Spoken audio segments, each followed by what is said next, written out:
Coat अद्दू की बस्ती पतन की रहायशी नसरीन के सहन में सूरज की पहली किरण पड़ते ही चूल्हे की आग भी दहकने लगती है, लेकिन पहले ऐसा नहीं था।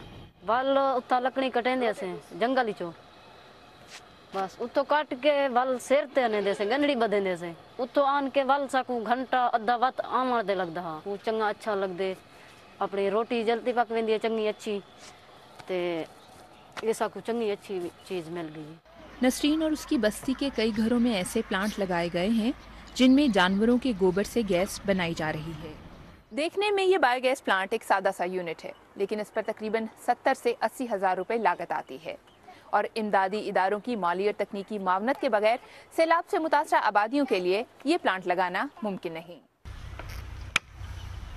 दरख्तों की कटाई के बायस 2010 के सैलाब में इलाके का बंध टूटने से दरियाए सिंध का पानी इस बस्ती की तबाही का सबब बना।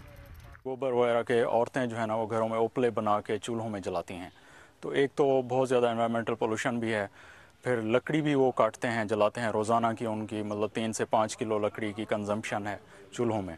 तो ये चीज़ रोकने के लिए हमने यहाँ पे बायोगैस प्लांट इंट्रोड्यूस कराए।